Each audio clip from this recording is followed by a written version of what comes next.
Good morning, everybody, on this wonderful Friday. Me and Raging Rain Man here are going off track a little bit. We're going to talk about the college football playoffs and our predictions and how we feel about how the season has made it to this point. How you doing this morning, Rain Man? I'm doing pretty good.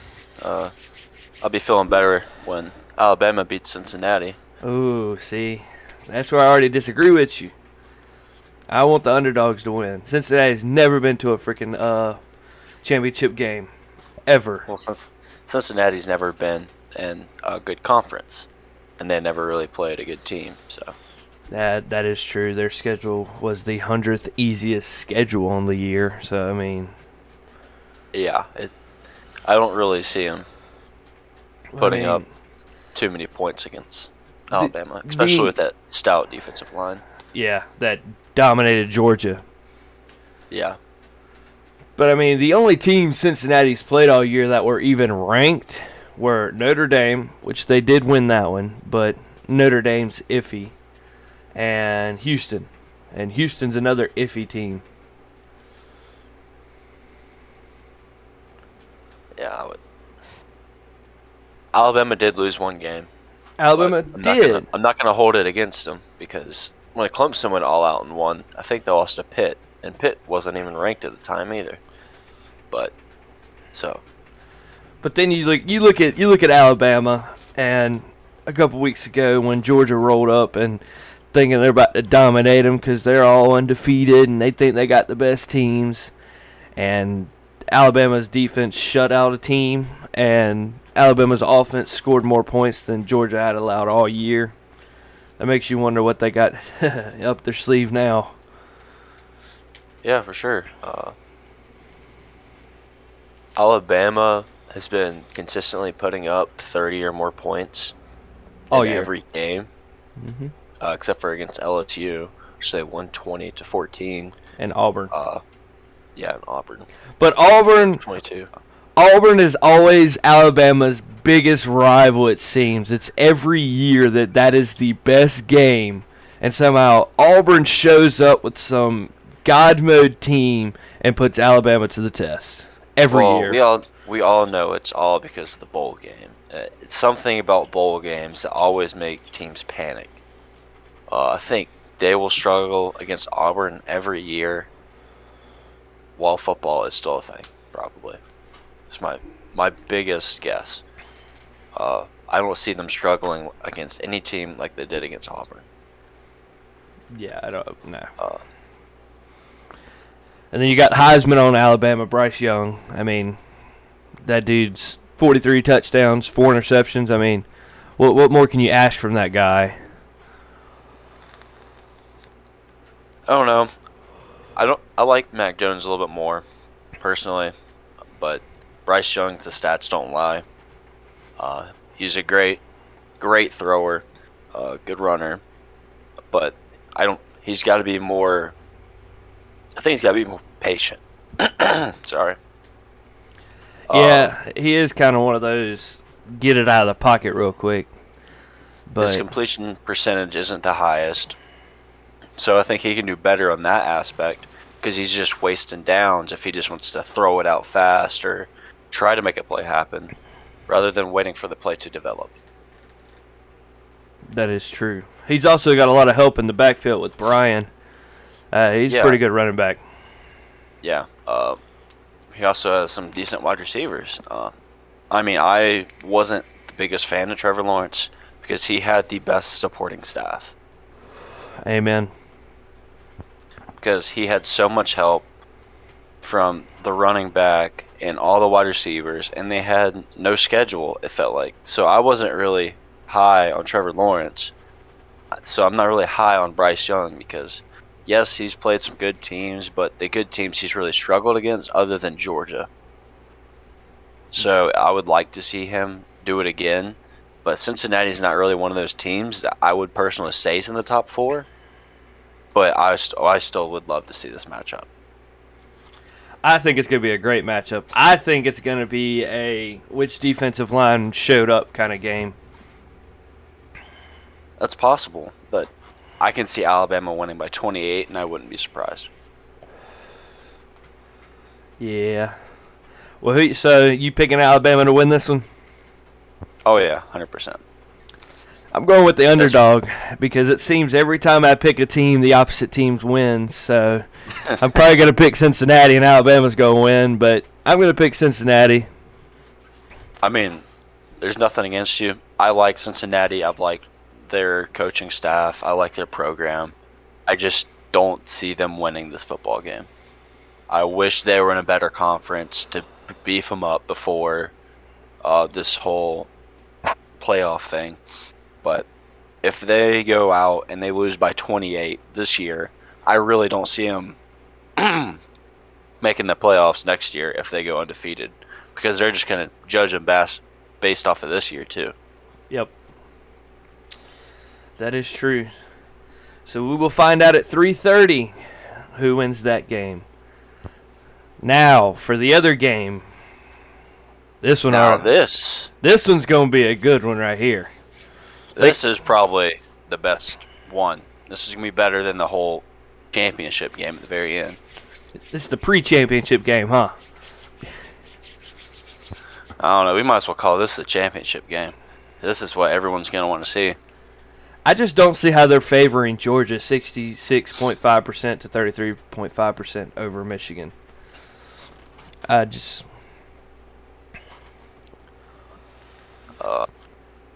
Well, the thing about Michigan was the only ranked team they played was MSU, and they lost 37-33.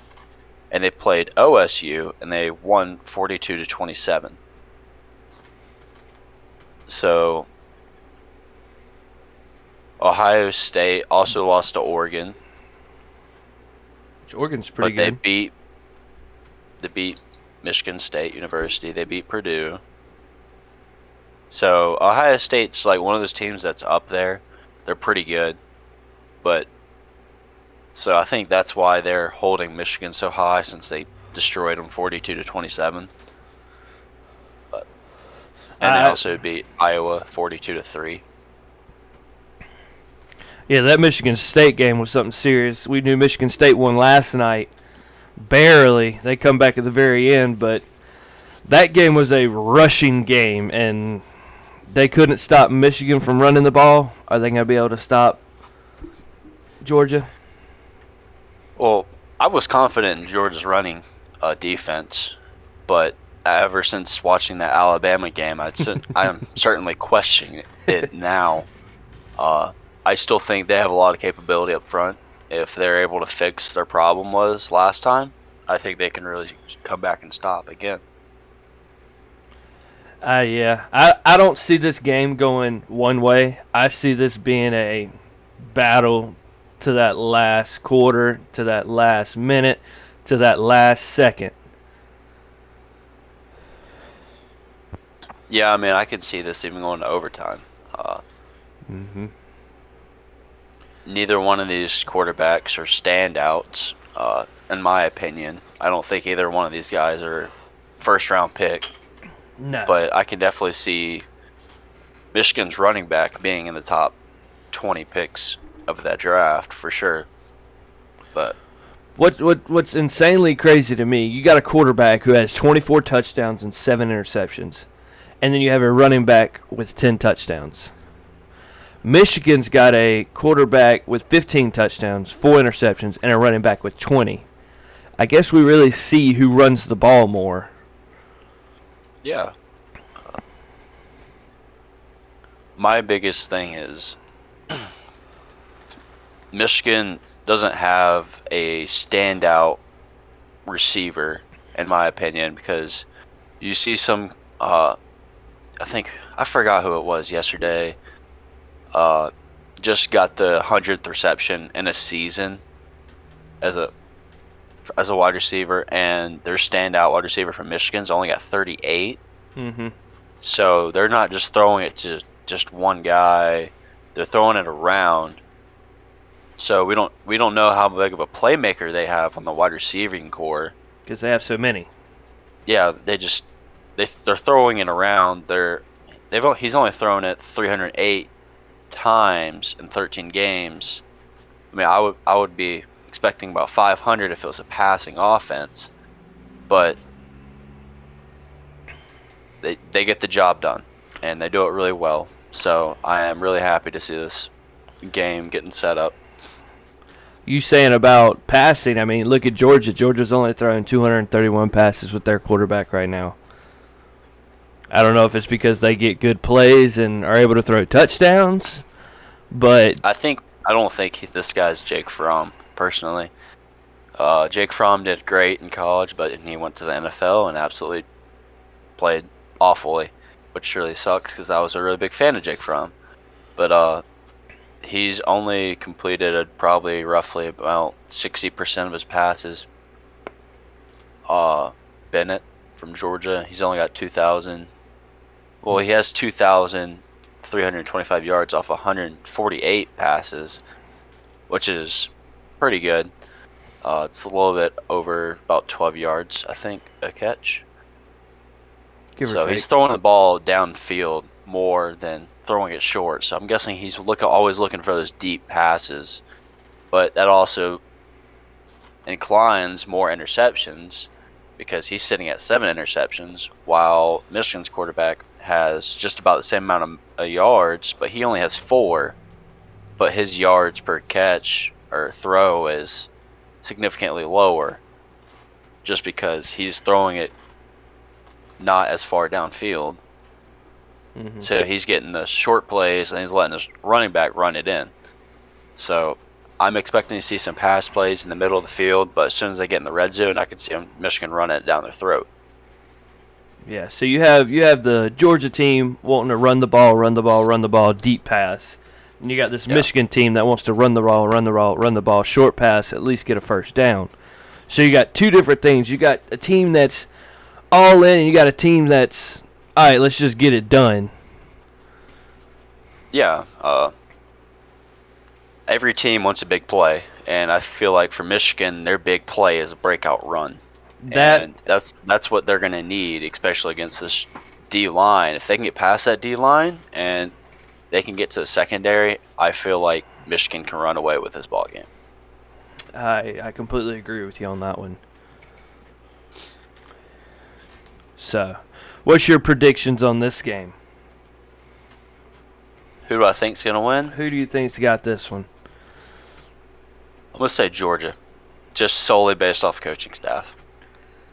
I feel like Michigan has more talent, but I feel like Georgia has the coaching staff to get it done, and they can come back from Alabama and win this football game.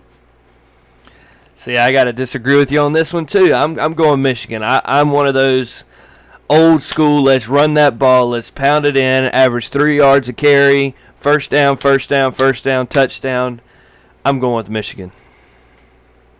Yeah, I mean, I can see Michigan really winning, but I just believe Georgia and the coaching staff. And I'm going with the underdog, Bulldog now. Look at you now. But points per game is sitting at 39. Points allowed per game sitting at 9.5 for Georgia. And they have had a lot rougher of a schedule compared to Michigan. I really see that showing in this game. I mean, they allow 50 more yards than Georgia does as well.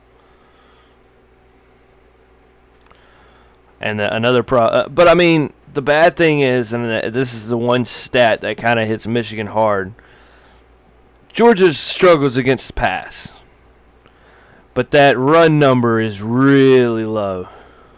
Yeah, for sure. And that's all due to their great defensive front seven. Yep. But either way, if you look at yards allowed, it's about 60 less than it is for Michigan. So they're still keeping the ball a lot closer to where they get the punt at compared to Michigan. And their total yards is right there with Michigan. Not as so much for the run, but a little bit more in the pass. But I just think it's because of deep passes, really. Not even going into the depth of each little game and looking at it, but just looking at the stats alone, it just looks like Georgia just throws a lot of deep passes. And I don't think Michigan's secondary is going to be able to rise up and stop that. But that's one of those things we'll just have to see. I mean, any given team can win on any given day. It just depends on who gets off the bus wanting it more. Yep, that is true. We learned that at a young age when we used to play high school ball. A long time ago now, it feels like. I swear to you. Well, Raging Rain Man goes with Georgia and Alabama. I'm going with Michigan, Cincinnati. We're complete opposites, and we'll just have to. SEC. We will just have to see how everything turns out. Appreciate y'all watching. Hope y'all have a great day. We will be back. We will be back to talk about the games after they happen and what happened within the games. So whichever one of us is right can brag to the other one. Sounds good to me. All right. Thank y'all. Have a wonderful day.